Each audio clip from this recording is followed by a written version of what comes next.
Et voilà, nous sommes en ligne. Bonsoir à vous tous qui êtes déjà présents.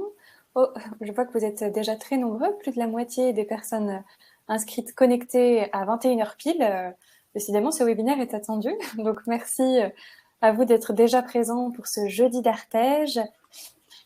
Alors, pour laisser tout de même quelques minutes de répit à ceux qui voudraient nous rejoindre et qui ne sont pas connectés à 21h pile, je vous propose, alors ceux qui sont déjà connectés et qui connaissent les jeudis d'Artege savent que nous faisons souvent cela. Vous pouvez nous dire d'où est-ce que vous nous écoutez ce soir sur le chat, de quelle ville de France ou même à l'étranger vous nous écoutez.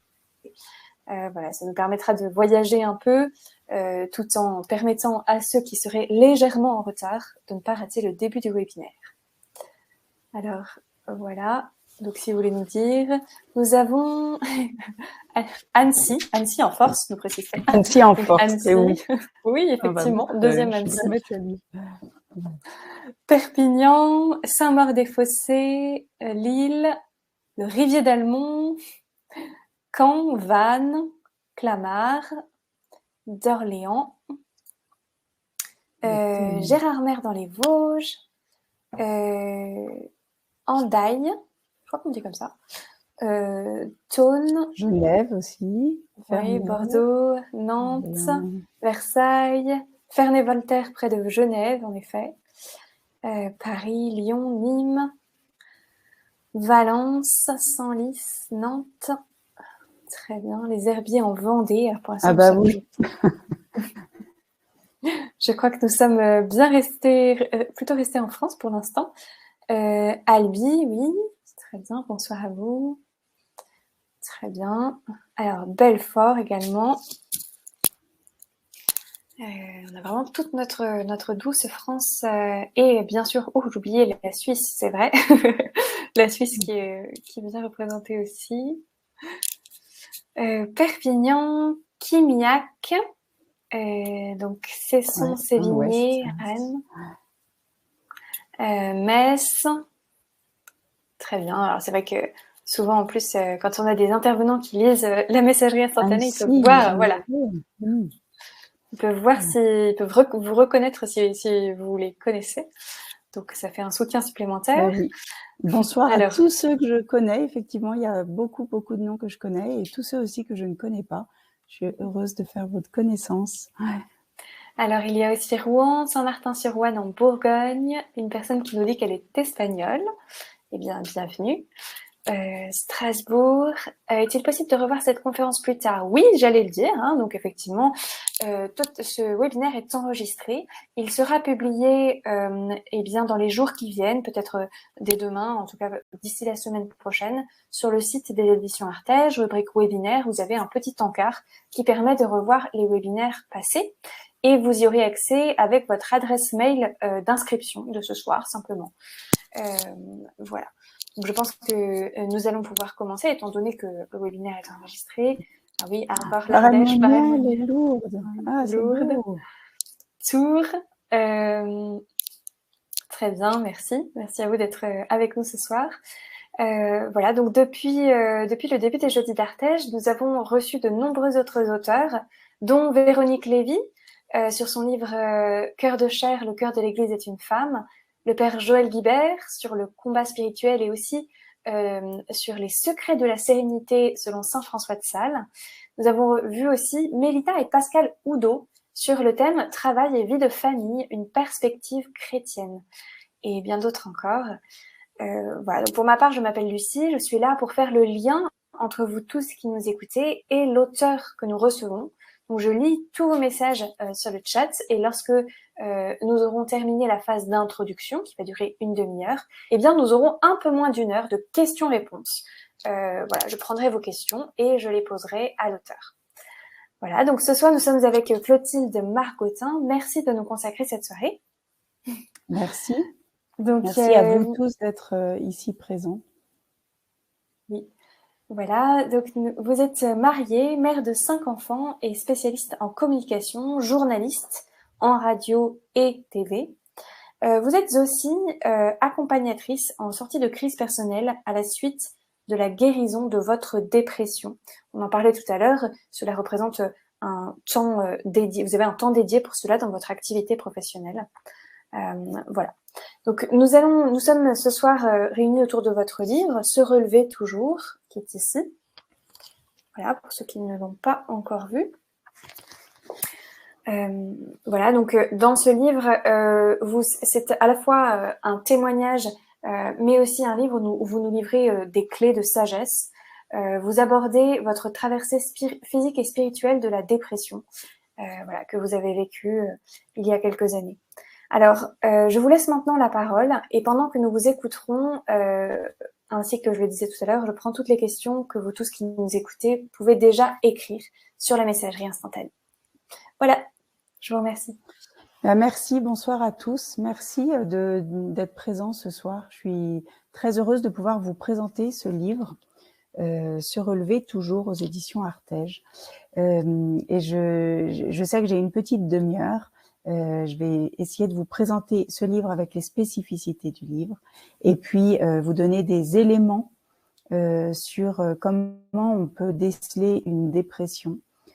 C'est une question qui apparemment intéresse beaucoup, puisque ceux comme moi, soit qui se posent la question de savoir si ils ont un syndrome particulier ou au contraire ils voient un proche souffrir, aimeraient avoir des clés, et donc je serais contente de vous livrer peut-être des pistes de réflexion.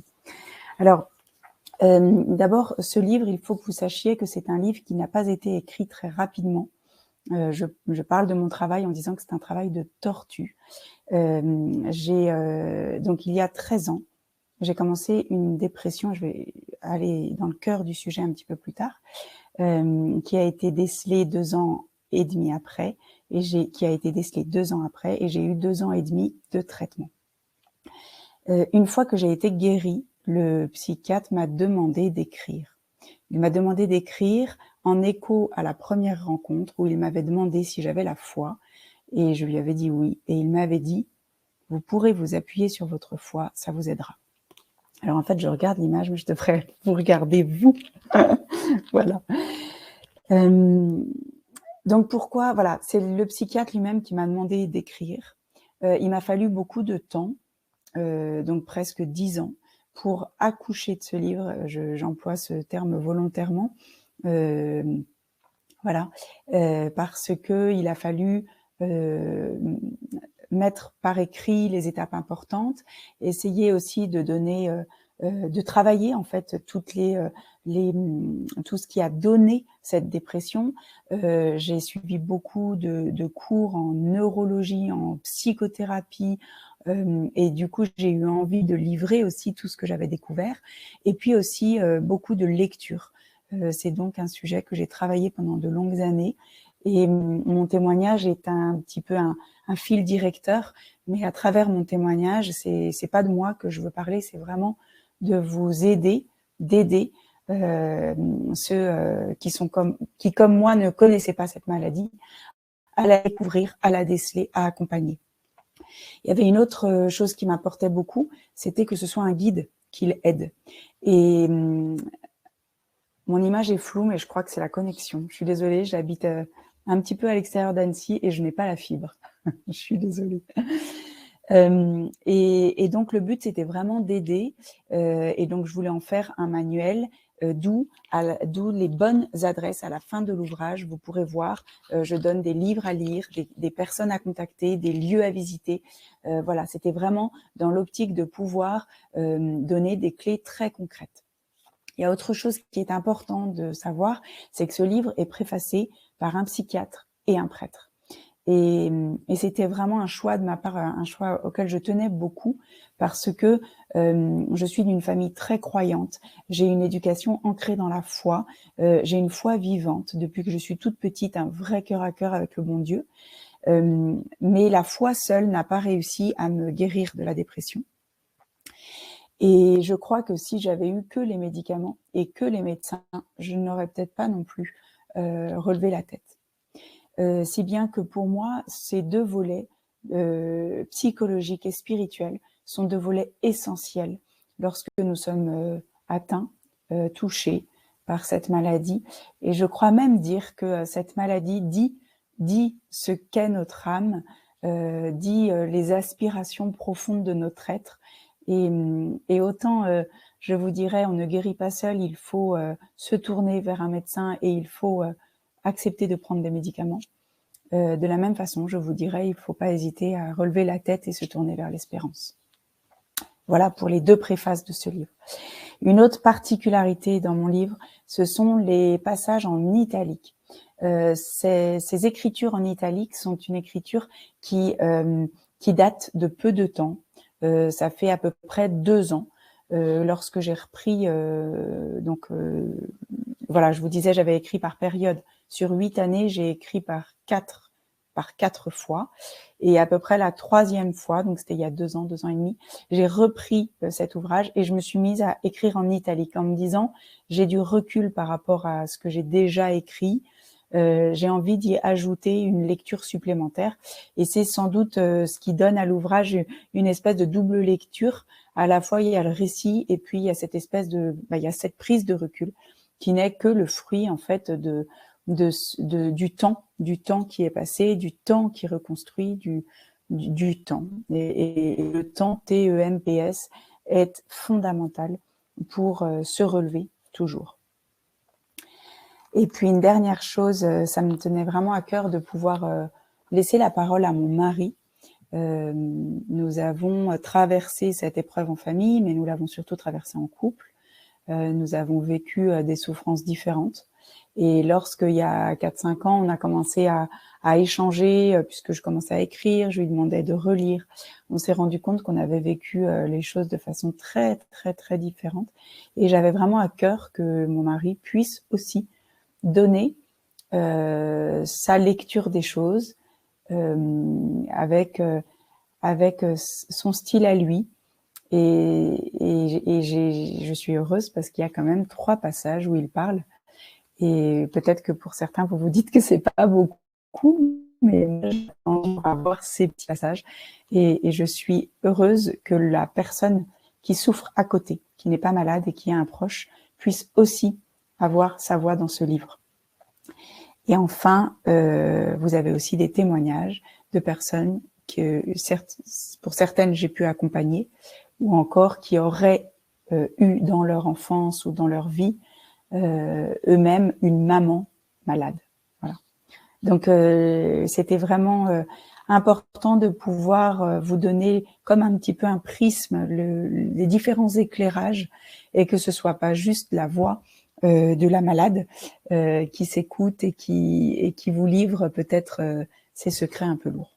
Voilà. Voilà pour la présentation du livre. Donc, j'ai déjà écoulé la moitié de mon temps. Voilà pour la présentation du livre. Alors, je vais commencer à vous donner quelques éléments sur cette maladie. La première chose que je voudrais vous dire sur cette maladie, c'est que je l'appelle volontiers la maladie de la honte. C'est pas moi qui ai trouvé ce titre, Se relever toujours. C'est l'éditeur qui a posé son regard sur mon récit et qui a proposé ce merveilleux titre, ce titre plein d'espérance. Mais moi, j'avais vraiment le titre qui est à l'intérieur, Traverser la maladie de la honte à la lumière de la foi. Cette maladie, pourquoi est-ce que c'est la honte? Parce que c'est une maladie qui ne se voit pas et qui fait souffrir terriblement à l'intérieur et qui est à l'opposé des codes sociaux et de ce qu'on a envie d'avoir dans sa vie. C'est-à-dire, on n'a pas envie d'être limité physiquement, on n'a pas envie d'être limité intellectuellement, on n'a pas envie de sentir nos faiblesses. Et donc, cette maladie est difficile à accepter parce qu'elle nous met face à notre humanité. Alors, c'est vrai, cette maladie, elle est lourde, elle est douloureuse, c'est un peu la honte. Mais j'aimerais vous porter un message ce soir pour vous dire que un petit peu comme un verre qui laisserait passer la lumière. Voilà, il faut savoir qu'à travers nos faiblesses, la lumière peut passer et qu'il ne faut pas avoir peur de nos fragilités.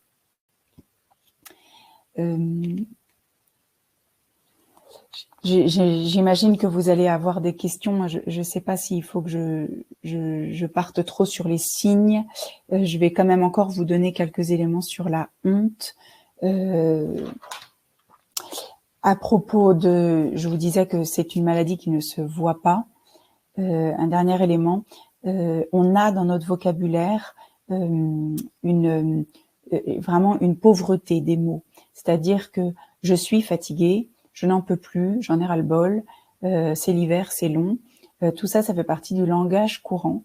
Et c'est difficile de déceler si c'est la morosité hivernale ou si c'est un syndrome plus profond. Alors, il y a une question qui m'a beaucoup aidée, c'est quand on m'a demandé, les yeux dans les yeux, en prenant du temps, et qu'on m'a demandé en fait comment ça va vraiment. Et cette question, c'est un petit peu ce que je fais dans l'accompagnement des personnes que je reçois. C'est vraiment de prendre le temps de faire deux choses. La première, c'est une vidéo des 2 années qui ont précédé l'aujourd'hui, pour essayer de comprendre de quoi est fait votre vie depuis 2 ans. Quelqu'un qui va me dire, j'ai eu un deuil, j'ai eu un décès, j'ai eu une rupture amoureuse, j'ai perdu mon boulot, voilà, quand il y a vraiment accumulation, il faut savoir remonter un petit peu 2 ans avant pour essayer de faire remonter tout ce qui a pu venir charger la personne. Et puis la deuxième chose, c'est la photo du moment. C'est-à-dire que vous avez des personnes qui peuvent avoir eu des grosses épreuves, mais finalement qui aujourd'hui sont capables de dire bah oui, c'est vrai, je suis pas très en forme, mais aujourd'hui j'ai le peps, je suis joyeuse, j'arrive à avancer. Voilà. Donc c'est deux choses à confronter, la photo du moment et puis l'historique sur les 2 années qui ont précédé. Il y a une autre petite clé qui peut être intéressante, c'est de bien faire la part des choses entre le corps et l'âme. Le corps, il faut vraiment prendre soin du corps. Quand une personne ne va pas bien, elle a besoin d'être consolée, rassurée. Si ceux qui nous écoutent ce soir seraient dans une phase peut-être d'avoir un besoin de consolation, d'être rassurés, n'hésitez pas à répondre et à dire à Lucie si c'est vrai que lorsque vous êtes dans une phase de diagnostic de maladie, de diagnostic de dépression, de burn-out vraiment attesté, ce besoin que vous avez au niveau du corps d'être vraiment accueilli, aimé, rassuré, conforté et surtout pas jugé. Et au niveau de l'âme, je vois 3 dimensions très importantes. Je vois l'esprit, l'âme et le cœur. Je vous explique. Au niveau de l'esprit, nos capacités intellectuelles sont souvent atteintes. Pas tous au même degré, mais on a plus de mal à lire, on a plus de mal à regarder la télé, on n'arrive pas à regarder un film, on a du mal dans les conversations, on est fatigué par le bruit. Au niveau de l'esprit, ça, c'est des signes qui peuvent aider à déceler ou pas un diagnostic de maladie. Au niveau du cœur, c'est tout ce qui se fait gratuitement, tout ce qui se fait avec élan, entrain. Lorsque dans notre vie, on arrive facilement à avoir, à être en relation avec les autres, tout ce qui est social, et puis tout ce qui est aussi artistique, ce qui va nous faire sortir du quotidien. On va avoir plaisir à écouter de la musique, à faire un dessin, voilà, ce qu'on a l'habitude de faire. Toute cette dimension du cœur, elle peut donner des petits éléments pour se dire, tiens, mais c'est bizarre, il y a 2 ans, elle était tout le temps en train de dessiner et là, maintenant, il n'y a plus rien. Voilà, c'est le cœur. Et puis la dernière, c'est l'âme.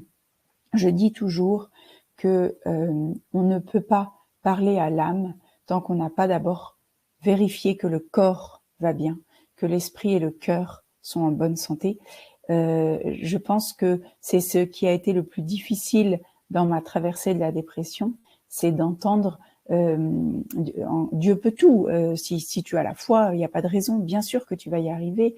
Ou encore un prêtre vers qui je me confessais avant d'entrer en clinique, qui m'a dit mais non, demandez la grâce de la guérison. Il voulait sans doute m'éviter le passage en clinique, mais ça m'a plutôt confortée dans le fait qu'il y avait besoin du médical et du spirituel. Je ne veux pas du tout vous raconter mon livre parce que si vous êtes intéressé, vous allez le lire. Et si vous n'êtes pas intéressé, je veux plutôt vous donner des clés dans ce webinaire pour que ça aille au-delà de ce livre. Pour ceux qui ne l'auraient pas eu, je me permets quand même de vous faire un tout petit résumé. Je suis issue d'une éducation très très classique dans la foi. Je suis une jeune fille en bonne santé, qui fait des études, qui a des bons amis. Et puis, nous nous marions, nous déménageons, et puis nous avons une succession d'événements un peu difficiles à digérer. Et puis, il y a un événement parmi tout ça qui est très important pour moi et qui me fait plonger doucement dans une dépression. Cette dépression, donc, comme je vous le dis, va durer 2 ans avant d'être diagnostiquée.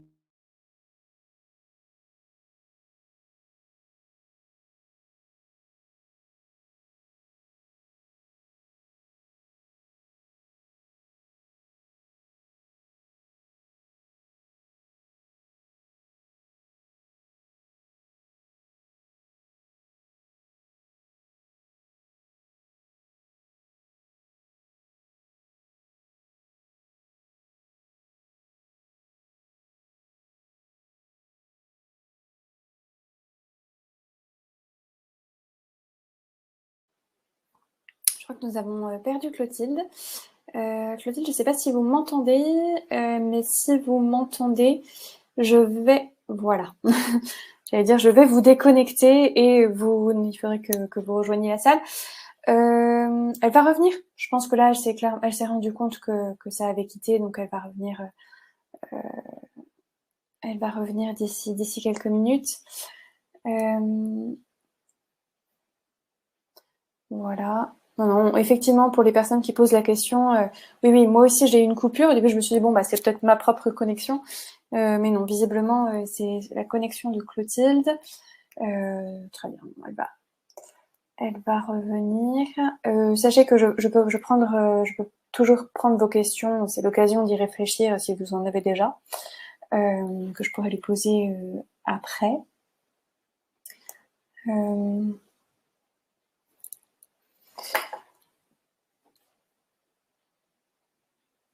Peut-être que je l'appelle pour savoir quel est le problème.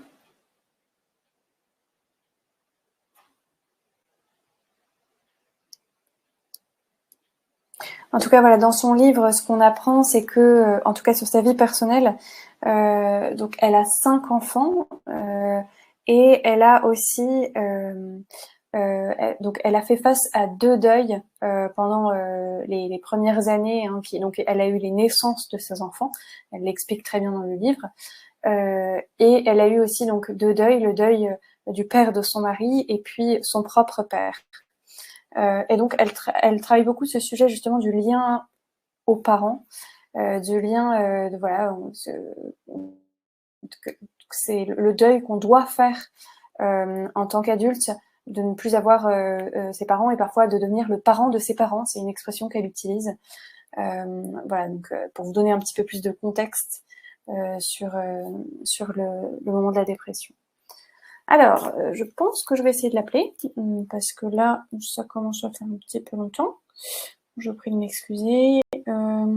Pourtant, sur les tests, tout allait bien, même si l'image était un peu floue.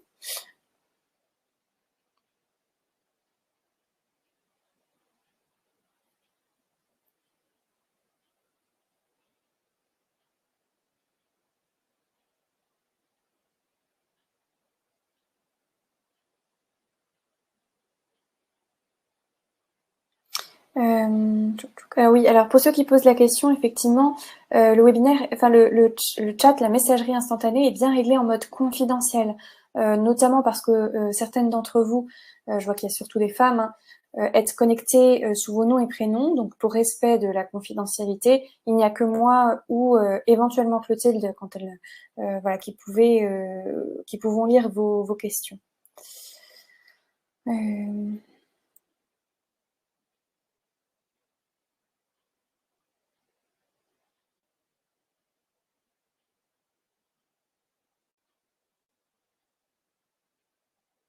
Donc, ça y est, j'ai retrouvé.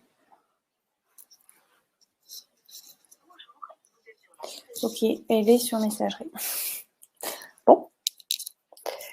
J'imagine qu'on va attendre peut-être 5 minutes. Bonjour.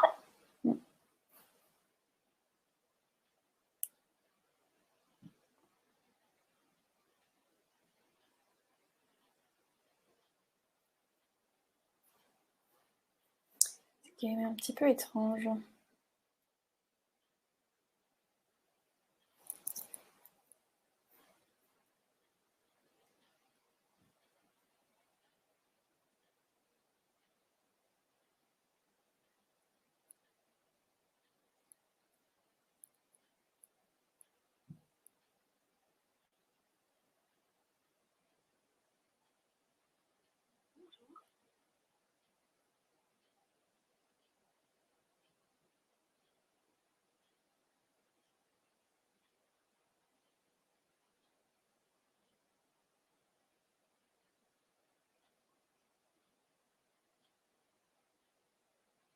Effectivement, je pense qu'elle a réglé son téléphone sur messagerie pour pas être dérangée, mais là, en l'occurrence, ça ne nous arrange pas du tout. Sachant que je n'ai pas d'autre moyen de la joindre, c'est un petit peu ennuyeux. Si... Ah bah ça y est, la revoilà. Enfin, en tout cas, je crois, parce que j'ai une notification disant qu'elle se connecte. Vous êtes de retour? Oui? Ouais, ça y est, c'est moi. Je suis désolée. C'est bon? Oui. Donc là, vous êtes sur votre téléphone, visiblement. Exactement. C'est incompréhensible. La connexion est complètement coupée. Même sur mon téléphone, je ne reçois plus rien. Je suis confuse. Là, c'est le téléphone de mon mari. Vous me voyez quand même ou pas? Oui, alors on voit une partie de votre visage, en fait, exactement. Mais... Et me voilà. Voilà. Me voilà. On va continuer comme ça, j'espère. Je suis désolée. La connexion de l'ordinateur s'est arrêtée. Voilà. Vous avez pu continuer, Lucie? Oui, j'ai juste... Vous m'entendez? Oui, je vous entends. Parce que l'éditrice me disait qu'elle ne m'entendait pas.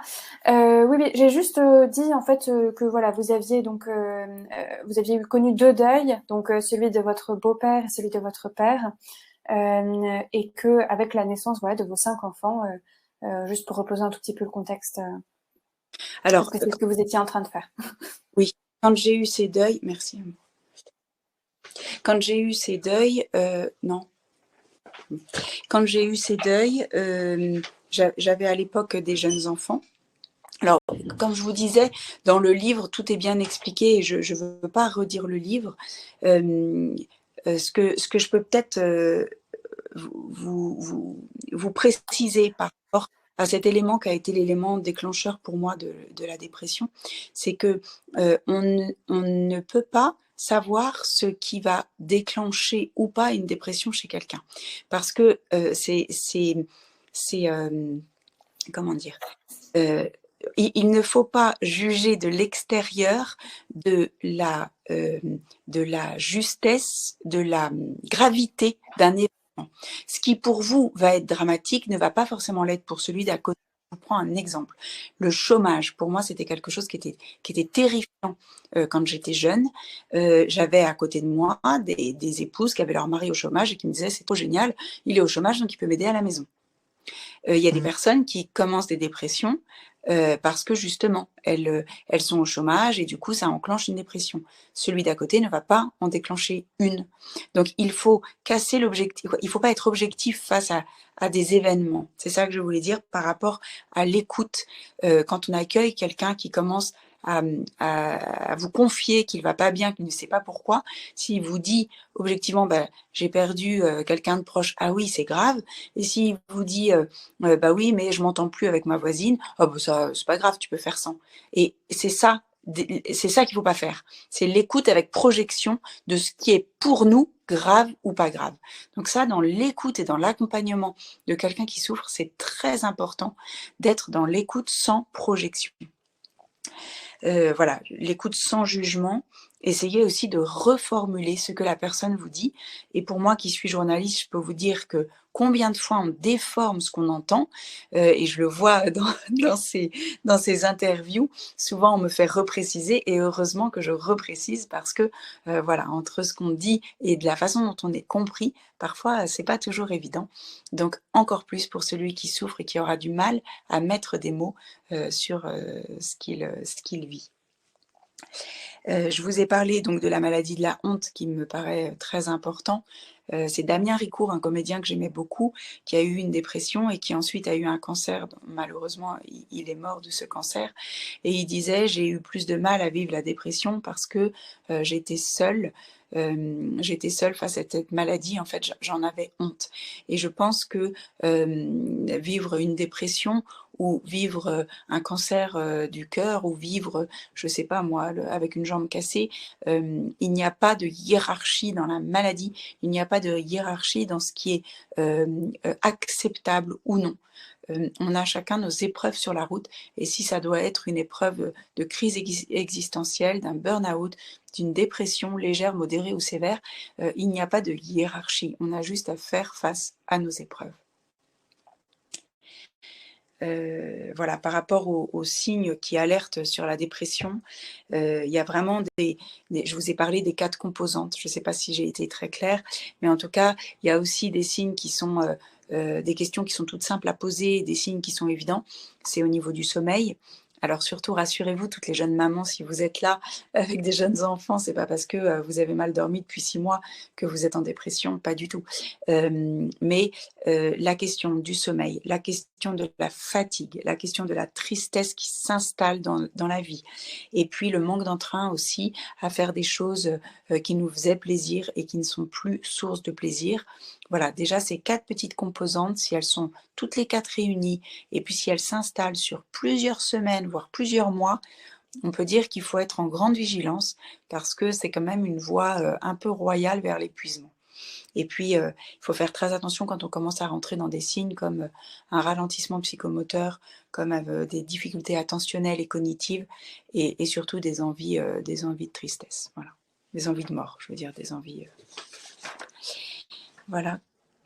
Ah oui, très belle question. Je vais laisser Lucie faire le tri des questions.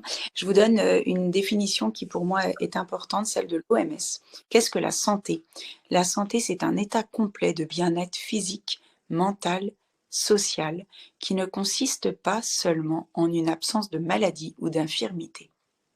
Donc cette définition, elle me semble très importante parce qu'il ne faut pas hésiter à se demander si on va bien au niveau physique, mental et social.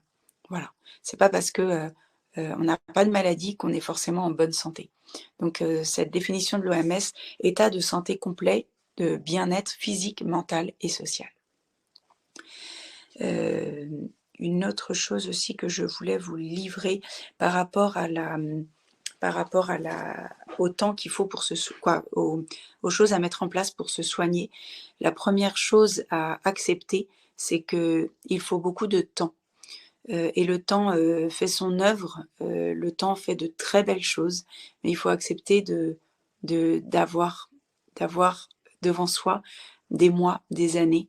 Et je vous parle de quelque chose qui m'a profondément marquée, hein, je le raconte dans le livre. Quand le médecin m'a annoncé, j'avais 30 ans, que j'en avais pour 5 ans. 5 ans de maladie, c'est comme ça que j'ai reçu le diagnostic. Je me suis vraiment écroulée, j'ai vraiment pleuré. Je me disais que 5 ans, c'était très très dur. Et en fait, il m'a pas fallu 5 ans d'antidépresseurs. Il m'en a fallu moins de 2 d'ailleurs. Mais ce qui est sûr, c'est que j'ai continué à travailler la question pendant jusqu'aux 5 ans.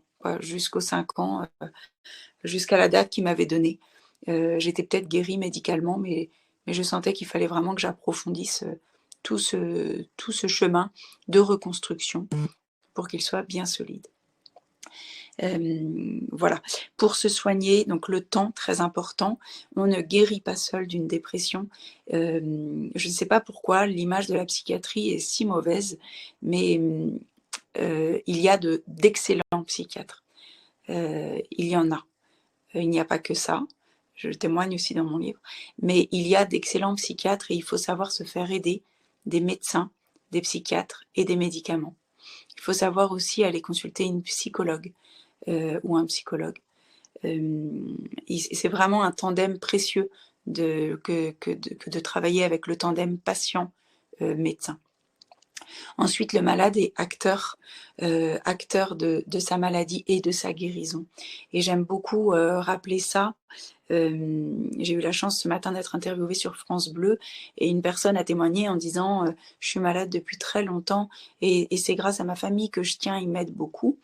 Et c'est vrai que j'ai insisté en disant c'est beau d'avoir une famille qui est là, c'est très important, mais il ne faut pas oublier que nous malades, c'est à nous, c'est dans nos mains que se joue notre vie et que si je suis là ce soir pour vous dire qu'on peut s'en sortir et qu'on peut guérir, c'est aussi pour dire que ça n'a été possible que parce que j'ai pris ça en main en sentant que ça jouait de ma responsabilité et que malgré la bienveillance de ceux qui m'entouraient, si moi je ne faisais pas le pas d'y aller en faisant fi de toutes mes craintes, mes peurs, parce que j'étais très apeurée par rapport à cette démarche, mais je dois dire que c'est très important de rester responsable et de ne pas perdre le contrôle de notre vie. Voilà, Lucie, je pense que j'espère, en tout cas, j'ai en tout cas donné les clés que je voulais donner en plus du livre. Et puis, je suis contente si je vois qu'il y a des questions et Oui. je vais pouvoir y répondre. Oui, merci. Effectivement, ce que vous disiez sur la responsabilité, j'avais noté une des phrases que vous avez écrites à ce sujet. Vous dites la culpabilité, et on en voit d'ailleurs, là, même sur le chat, il y a des gens qui l'évoquent, la culpabilité est le cœur de cette maladie de la honte dont on ne peut pas sortir. Il faut quitter ce sentiment de culpabilité et basculer vers la responsabilité pour sortir de ce cercle. Voilà, c'est ce que vous avez écrit à ce sujet. Alors, il y a une des premières questions qu'on voit, c'est quelle est la différence en fait entre le surmenage, donc le burn-out, et la dépression? Est-ce que l'un peut conduire vers l'autre? Voilà. Alors, je suis pas une spécialiste, hein, je suis pas psychiatre. Je vous donne ce que j'ai pu approfondir moi de ces deux phénomènes. Je dirais que le burn-out c'est plutôt une photo, c'est-à-dire que c'est un écroulement. Alors que la dépression, c'est quelque chose qui va être plus comme une vidéo, qui va être vraiment, qui s'installe sur le long terme. Par contre, le burn-out peut déclencher une dépression. Et donc voilà, les psychiatres font quand même la différence. Mais en tout cas, moi, ce que je vois, en tout cas dans les suivis aussi que j'ai, c'est que le burn-out, c'est vraiment quelque chose qui marque un coup d'arrêt très, très net. Et souvent, soit avant, soit après, il y a une dépression. Et la dépression, on le voit plutôt comme une espèce de grand fleuve, quelque chose qui s'installe, dont on n'arrive pas à sortir.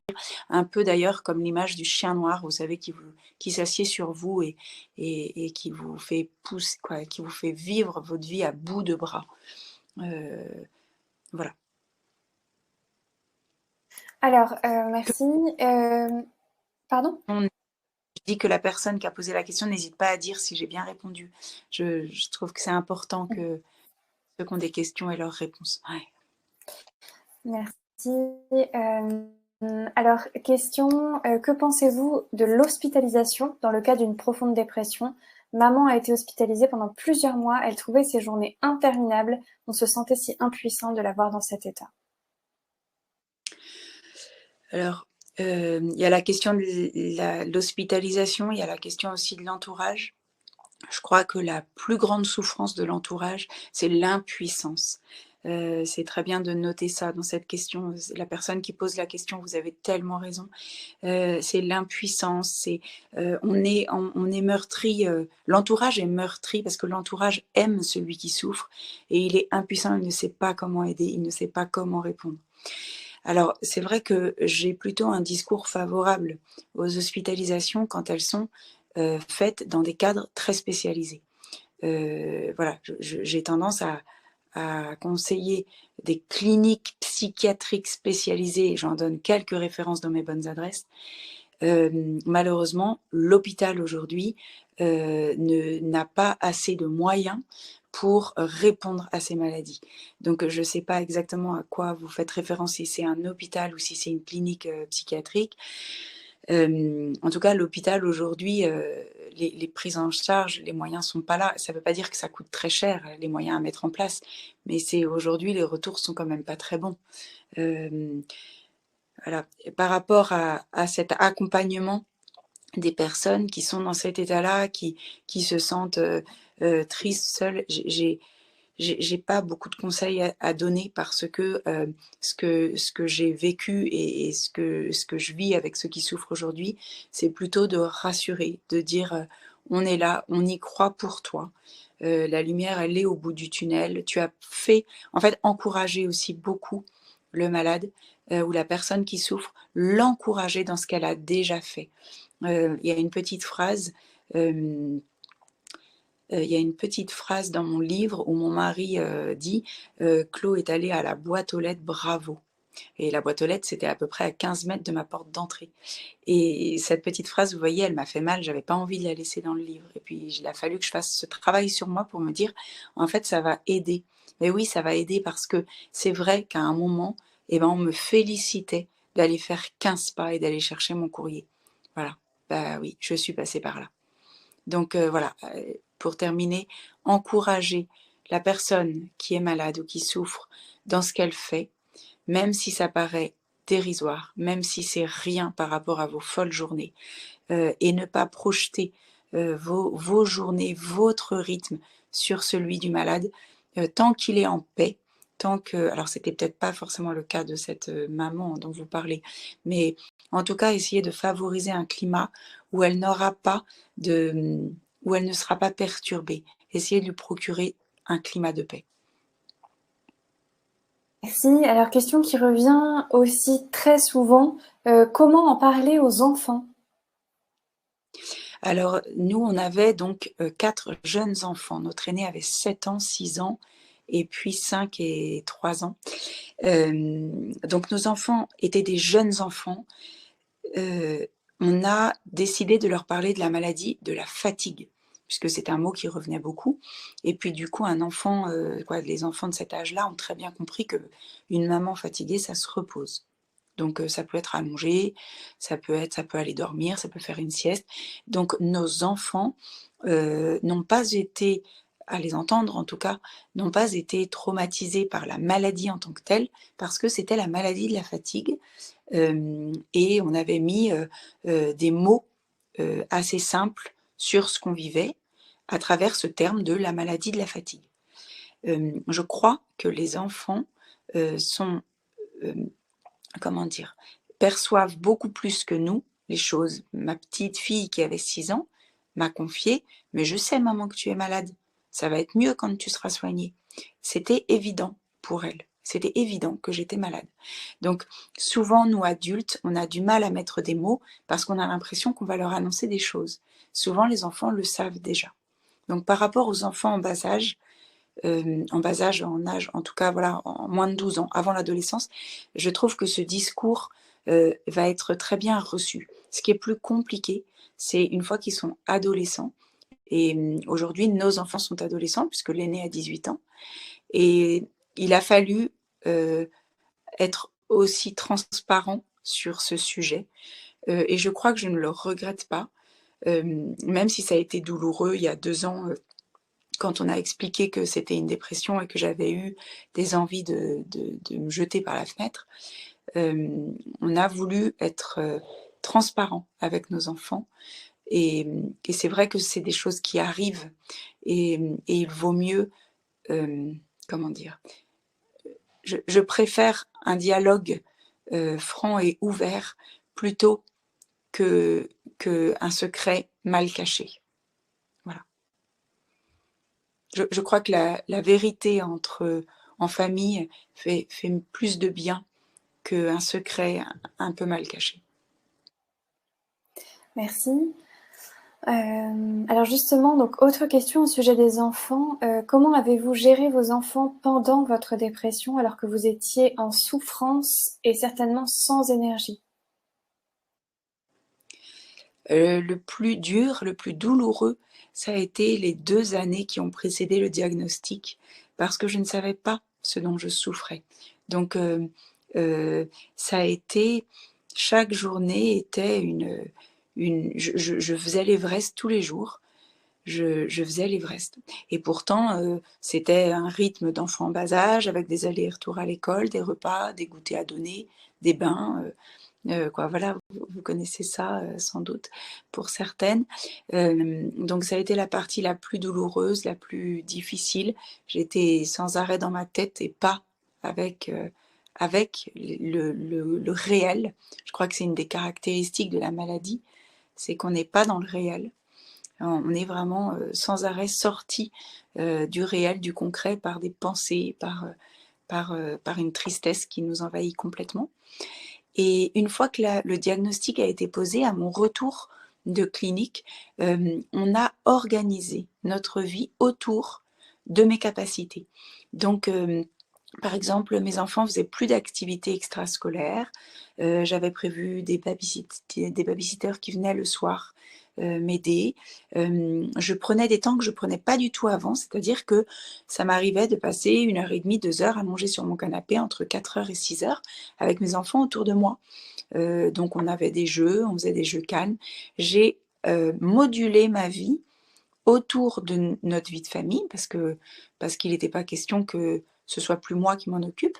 Et donc on a essayé de garder cette vie de famille en faisant avec mes capacités.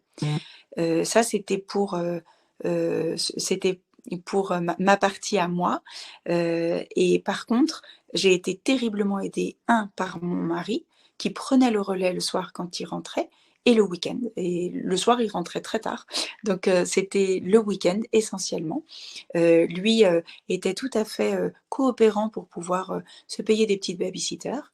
Et puis, le passage compliqué, c'était les vacances scolaires. Ça revient quand même beaucoup. Voilà, toutes les 6 semaines, il y a 15 jours. Et là, je rends grâce parce que j'ai été entourée de sœurs, d'amis qui me prenaient volontiers les enfants. Et effectivement, c'était une très belle aide et je rends grâce d'avoir eu ça. Je le souhaite pour ceux qui en ont besoin aujourd'hui. Merci. Alors la question des hauts et des bas, donc une personne demande comment s'occuper de cette maladie quand elle passe par des phases de haut et de bas et que quand ça va, on a l'impression que c'est fini et on laisse tomber les outils pour sortir de cet état. Alors, les hauts et les bas, c'est très intéressant comme question. On m'a annoncé 5 ans de maladie. On m'a dit, vous serez guéri entre 3 et 5 ans.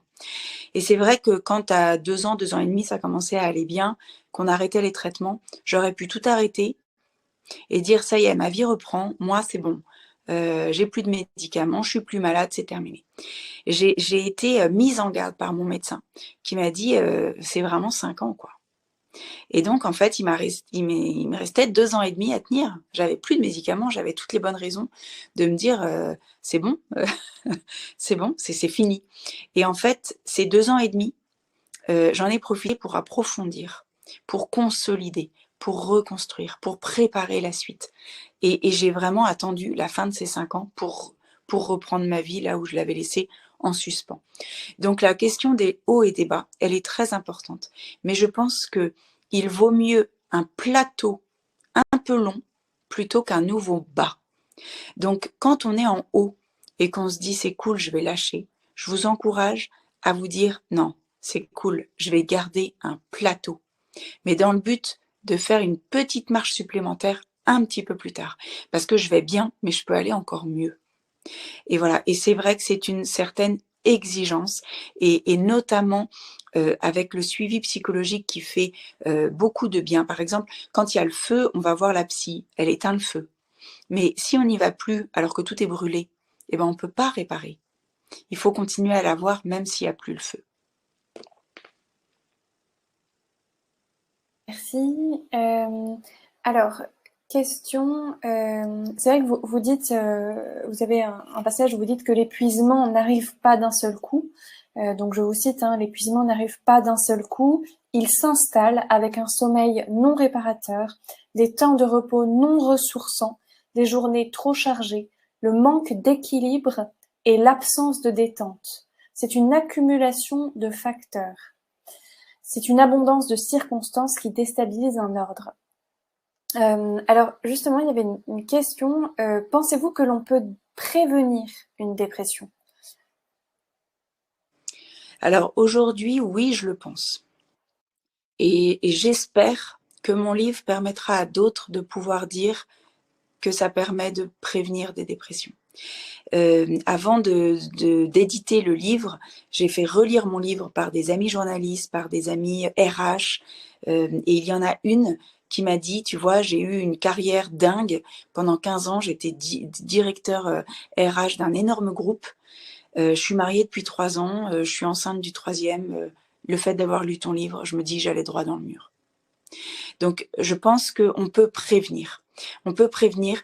Et alors, il y a la maternité, bien sûr, hein, qui peut être source d'épuisement, mais il n'y a pas que ça. Dans nos vies, je pense à d'autres phases de vie, quand enfin on a élevé des enfants, que les enfants ont quitté le nid, quand on peut vivre un divorce, quand il y a des tas d'épreuves qui jalonnent nos vies, et c'est pas du tout que lié à des petits enfants en bas âge et aux nuits entrecoupées.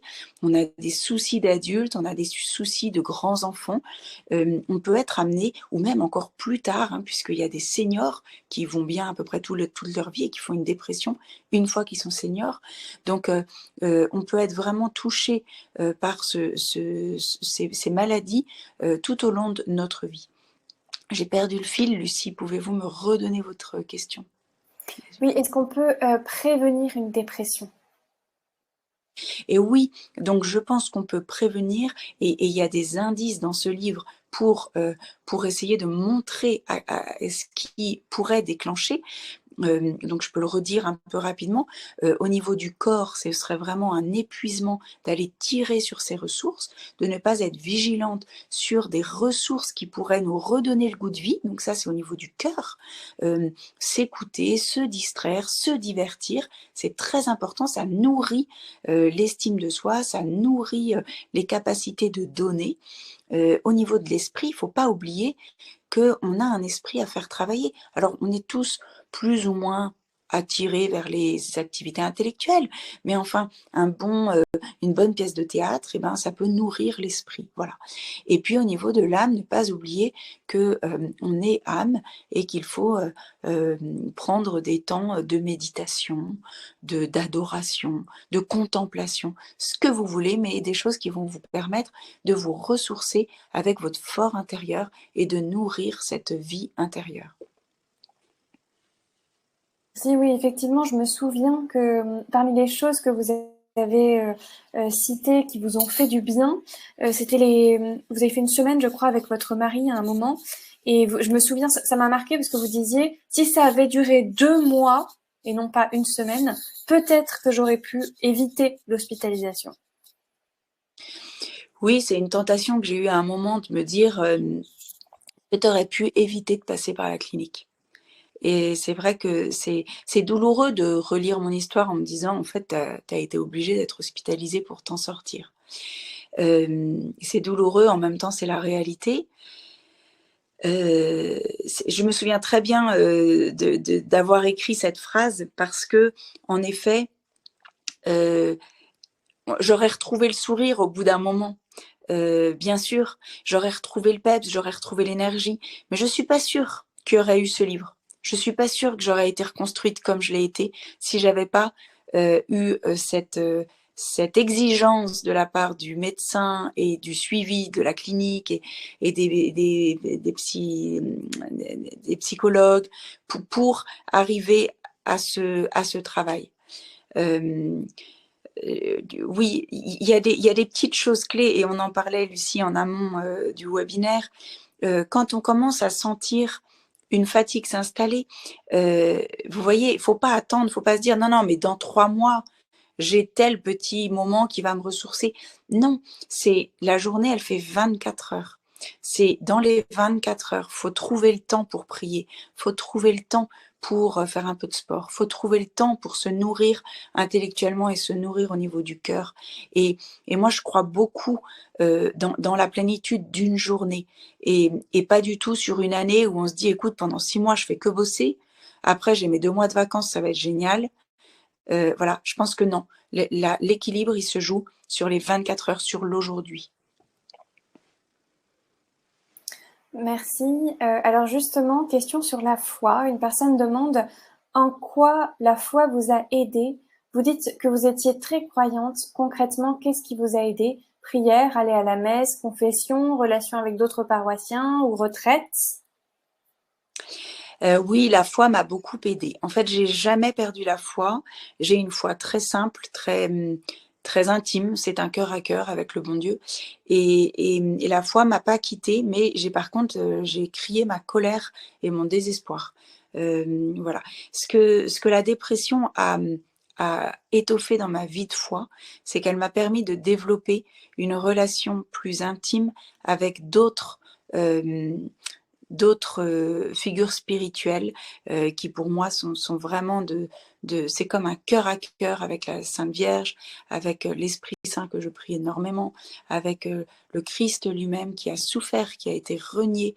Donc j'ai pu approfondir ces figures spirituelles et ça m'a énormément aidée pour garder l'espérance et surtout méditer la passion de Jésus et les psaumes. Et ça, c'est peut-être quelque chose que je vous invite à faire, même ceux qui connaissent pas bien. Moi, en tout cas, je suis de religion catholique, mais je crois qu'on peut s'appuyer sur le Dieu en qui l'on croit, renforcer sa vie spirituelle. Et dans mon livre, je termine mon livre avec le psaume 22, Le Seigneur est mon berger, je ne manque de rien. Donc oui, la foi a été là. C'est une demande de l'éditeur d'avoir mis un peu de vie spirituelle dans mon livre. C'était pas mon projet initial puisque je voulais en faire un guide, mais je pense qu'il aurait été beaucoup moins bien. Il m'a demandé de livrer ça et c'est vrai que j'espère que ça pourra aider, en tout cas à donner de l'espérance. Psaume 23, pardon. Merci Marine Tachoir. Ouais. Merci. Alors, quelques personnes évoquent aussi ces crises de panique, de peur. Vous en parlez dans votre livre comme un symptôme d'ailleurs de la dépression, des poussées de paranoïa parfois. Vous dites, donc c'est page 86, hein, il y a une inquiétude permanente mêlant culpabilité et reproche intérieur, doute et suspicion permanente, instabilité et peur. Et je me souviens aussi que même à un moment, vous retourniez dans la rue pour voir si quelqu'un vous suivait. Voilà, est-ce qu'on peut peut-être en parler? Alors ça, c'était des signes très, très avancés dans le mal. Hein. Là, j'étais vraiment dans des signes en dépression sévère, ces épisodes-là. Alors, comme je vous le disais, j'ai la foi. Je pense que si on appelle l'Esprit Saint, il vient. Mais je pense que ces combats autour des dépressions sont aussi hautement spirituels. Donc, il y a quand même un combat. Si moi, je crois dans le bien, je crois aussi dans le mal. Et donc, il y a ce combat-là. Et la culpabilité ne vient pas de Dieu. C'est vraiment ce qui m'habite. J'en suis vraiment convaincue. Et lorsque on a des phrases dans la tête, ça ne veut pas dire que vous êtes habité par le mal, hein, c'est pas du tout ce que je viens de dire, mais lorsqu'on a des phrases dans la tête qui vous font culpabiliser, qui vous font ressasser des choses, qui vous empoisonnent, il faut chasser ça et mettre en place la lumière, faire venir l'Esprit Saint, parce que ça n'est pas de Dieu. Donc il faut le faire l'habiter autrement. Oui, c'est vraiment une question. Après, ça se soigne avec les médicaments parce que le corps est touché, impacté. Il faut savoir que la dépression vient user et abîmer des connexions neurologiques. Donc ça veut dire que quand vous donnez vos symptômes de dépression, un médecin ne va pas vous prendre pour une folle parce que s'il faisait un scanner très poussé, ça n'existe pas encore, mais j'aimerais bien qu'il y ait des imageries médicales qui puissent montrer les dépressions. En fait, au niveau des neurones, les neurones sont abîmés, les connexions ne se font plus et la volonté est annihilée. Donc j'aimerais dire ça à tous ceux qui souffrent pour dire, il n'y a pas de culpabilité à avoir une dépression. Il n'y a pas de culpabilité parce que vous auriez fait une chute à ski et vous auriez une jambe cassée, vous culpabiliseriez pas d'avoir un plâtre. Eh bien, une dépression qui vous annihile votre volonté, qui vous fragilise tout votre système nerveux, qui casse les connexions neurologiques, vous devez réparer ça. Vous devez réparer ça. Je voudrais revenir sur un mot sur la spiritualité. Vous demandiez de quelle façon j'avais été aidée par la foi. J'ai pratiqué les sacrements encore plus que d'habitude. J'ai eu une chance inouïe puisque mon prêtre de campagne me visitait. Il me confessait. Et c'est vrai qu'après toute cette période de ténèbres que j'avais traversée, j'avais vraiment besoin d'être nettoyée de l'intérieur de toutes ces pensées, de tous mes excès. Et aussi, vraiment la pépite, c'était le sacrement des malades que j'ai pu recevoir à 2 reprises. Et on ne le sait pas assez, mais quand on est malade, on peut recevoir ce sacrement qui nous donne une force assez incroyable et vécue dans la foi. Merci. Effectivement, vous disiez, cette maladie annihile la volonté, tue la joie de vivre en étouffant tout désir, tout plaisir et toute envie. Hein, j'avais noté ça, page 224, je pense que c'est au niveau de la conclusion. Voilà, ça mérite de bien définir les choses. Alors, question, il y a certaines mamans qui travaillent et qui se disent mais comment faire en fait pour travailler avec la pression sur les délais tout en essayant d'organiser son quotidien pour se respecter. Ouais, c'est une grande question. Je vais vous répondre déjà, moi, ce que ça a changé dans ma vie. Le psychiatre qui me suivait m'a dit, quand vous allez guérir, tout va changer autour de vous. Je comprenais pas du tout ce que ça voulait dire. Mais en fait, aujourd'hui, je comprends. Tout s'est reconstruit avec cette conviction profonde qu'il fallait garder mon équilibre, qu'il fallait absolument que je sois en veille sur mon équilibre parce que c'était l'équilibre d'une famille. Et donc, je comprends votre question et votre inquiétude.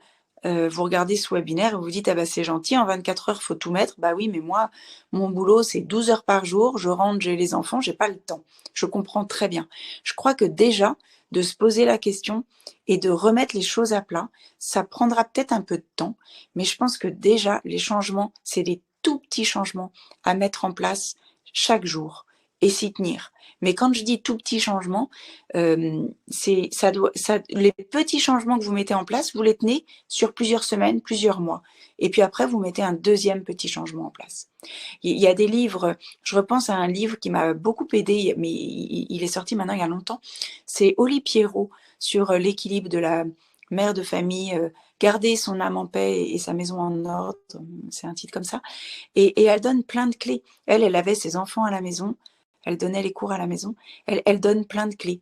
Donc voilà, je vous invite plus à essayer de mettre peut-être à plat vos journées, vos semaines, faire une photo de votre vie et vous dire, mais en fait, je travaille 90% de mon temps. Est-ce que c'est ce que je veux? Après, l'étape d'après, c'est les décisions. Et là, il faut parfois un peu de courage. Il faut parfois un petit peu ajuster du confort, ajuster des choix qui peuvent être remis en question. J'aime à dire qu'on a toujours le droit de rechoisir notre vie parce qu'en fait, elle nous appartient à nous. Je vois une question, Lucie, est-ce que je peux répondre? Je vois oui, allez-y. Une idée de retraite catholique pour une maman. C'est ce que j'allais poser. Eh bien, écoutez, à Montligeon, ils font des sessions. Alors, c'est surtout super bien quand il y a un problème de deuil aussi, parce que Montligeon, c'est aussi le sanctuaire des âmes. Mais à Montligeon, sanctuaire de Montligeon, ils font des sessions qui peuvent permettre d'aller dans les profondeurs. Donc voilà, c'est ce qui me vient quand je vois votre question. Voilà, c'est ce qui me vient. J'espère que ça peut vous aider. Oui, je vais l'écrire parce que je crois que je sais comment ça s'écrit. Alors, question aussi, donc, en tout cas, une personne dit ce qui peut aussi aider à aller mieux, c'est de prendre soin des autres dans une association, épicerie sociale ou club sportif. Voilà. Alors, je suis assez d'accord, tant que, voilà, on est vraiment sur prendre soin des autres, on est dans le cœur. On est dans ce qui est gratuit, on va donner et on va aussi beaucoup recevoir. Voilà, on est dans le cœur. Mais je dis quand même, on ne guérit pas d'une dépression en s'occupant des autres. Non. Merci. Alors, donc, oui, donc question, est-ce que finalement la dépression peut nous tomber aussi dessus sans raison? Est-ce qu'il peut y avoir des liens intergénérationnels, notamment voilà un facteur de risque si nos parents ou nos ancêtres souffraient aussi de ce mal-là? Et est-ce que ça peut se transmettre de monde d'une personne aussi à nos enfants? Alors, la dépression n'est pas un virus. Donc, la dépression ne se transmet pas comme un virus. Et si vous prenez dans vos bras une personne qui est en dépression, vous n'allez pas l'attraper. Par contre, c'est aussi une des raisons pour lesquelles on a voulu la transparence à nos enfants. C'est que, en fait, quand on a des dépressions, et avant on disait, il y a des familles où il y a des dépressions, mais il y a des familles où il n'y en aura jamais. Simplement, il ne faut pas oublier qu'on a vécu une pandémie il y a 2 ans. Et que, en fait, on est tous aujourd'hui conscient que n'importe qui peut basculer dans la dépression par l'usure. Vous savez, il y a ce qu'on est en train de vivre, c'est tu fais ça, et puis 15 jours après, bah non, en fait, le protocole, il a changé, c'est comme ça. Là, on nous use. Ça va faire 2 ans qu'on nous fait passer d'un protocole à un autre et qu'on nous use et qu'on nous fracture socialement. La personne avec qui je m'entendais bien était comme moi vaccinée, mais en fait, elle a fait 2 doses, elle veut pas faire la 3e. Et celle d'à côté, en fait, elle s'est pas fait vacciner. Donc, on est en train de nous fracturer notre lien social, notre tissu social. On est dans une situation où n'importe qui, à un moment ou à un autre, peut dire c'est la goutte de trop, j'en peux plus. Donc, pour moi, c'est très important d'avoir ça en tête, de se dire que aujourd'hui, avec ce que le monde a vécu, avec cette pandémie depuis 2 ans, on est tous potentiellement sujets à basculer dans une dépression. Par rapport aux antécédents générationnels, je ne suis pas très experte, mais en effet, je l'ai entendu que quand il y a des dépressions, souvent il y en a eu dans la famille. Simplement, comme c'était très tabou, on ne le sait pas toujours. Donc peut-être que à partir de nous et de nos enfants, ce sera plus limpide, je ne sais pas. Mais en tout cas, en effet, il y a des choses qui se jouent et ce que, en tout cas, mon psychiatre m'avait dit, il m'avait dit, vous réglez des choses qui n'ont pas été réglées au-dessus. Donc, ça conforte un petit peu le fait que on a quand même, on hérite quand même de certaines crises existentielles qui nous viennent de nos ancêtres. Mais après tout, c'est notre histoire. Tant mieux si on peut guérir ces dépressions et puis faire avancer la famille de cette façon. Si une personne se demandait aussi si vous aviez eu beaucoup de culpabilité sur votre pensée en fait de suicide, si vous avez eu du mal à vous le pardonner, si voilà, c'est quelque chose. Alors, vous verrez dans le livre, en fait, j'ai eu ce qu'on appelle une attirance suicidaire. J'ai été attirée par le vide. J'étais dans une maison qui était très haute, il y avait une fenêtre ouverte et j'ai été attirée. Il se trouve que je n'ai pas fait du coup, j'ai ni sauté, ni j'étais pas sur le bord de la fenêtre. Par contre, le médecin m'a dit que ça n'aurait pas été la première. La dernière, je veux dire, c'était la première, mais que ça n'aurait pas été la dernière, que j'étais tellement mal qu'il y aurait eu d'autres choses et pour des drames. Voilà. Si j'ai culpabilisé, j'en étais malade. Moi qui tiens tant à la vie, moi qui ai tant de respect pour la vie de prière, pour le ciel, pour ceux qui nous précèdent, pour mon père qui était mort, c'était pour moi inimaginable d'imaginer justement, d'entrevoir la mort comme une solution, comme quelque chose finalement, bah voilà quoi, il n'y a plus que ça. Donc oui, j'ai culpabilisé d'en arriver aussi loin, d'être allé aussi loin. Mais ça, c'était au moment où c'est arrivé. Aujourd'hui, je ne suis pas dans la culpabilité. Lorsque il y a 4 ans, j'ai entendu qu'un prêtre s'était suicidé à Rouen. J'ai repris mon manuscrit et je me suis dit, cette fois-ci, je vais jusqu'au bout. J'ai été de nouveau coupée 2 ans après, puis après il y a eu le confinement et là je me suis remise à l'écriture. Mais je dois vous dire que j'ai eu des interviews et qu'à la sortie d'un interview, j'ai appris le décès d'un jeune garçon par suicide, une belle âme. Je souffre et j'aimerais dire à ceux qui ne comprennent pas le suicide, j'aimerais dire combien c'est un cri vers Dieu. C'est un cri. Et vous disiez, je ne sais plus si je vais noter exactement, mais qu'en fait c'était pour supprimer en fait la souffrance. Vous voyez ça. Moi, j'ai vraiment retenu ça, que c'était envisagé vraiment comme juste, ma souffrance va s'arrêter. Et on n'est pas en capacité de penser en fait aux autres, ce que vous disiez, hein, vous étiez pas du tout en capacité de penser aux orphelins, à votre mari qui serait veuf. Voilà, c'est vraiment juste ma souffrance va s'arrêter et tout converge sur cette pensée. Oui, alors peut-être que ceux qui nous écoutent ont été touchés de près ou de moins près par des suicides. Et j'aimerais vous dire à quel point je me sens proche de ceux qui passent par là. Il y a une souffrance telle.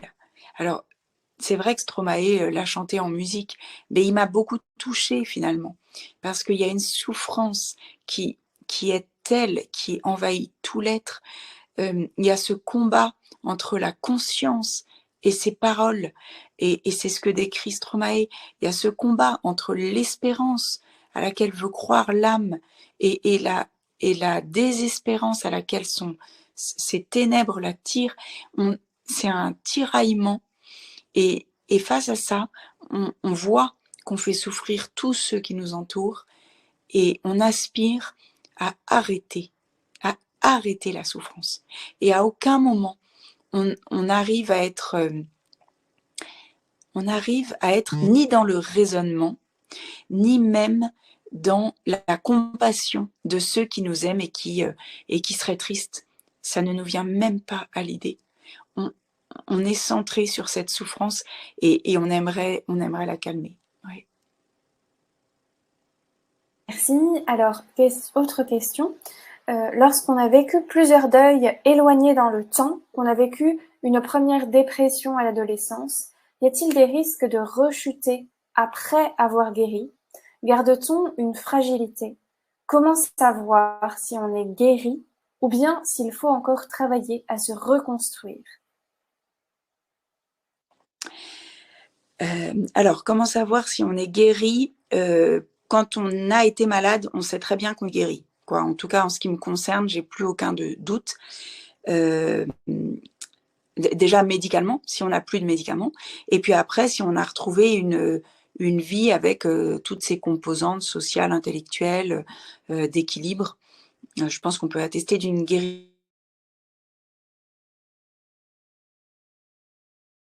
Ah, nous avons de nouveau perdu Clotilde.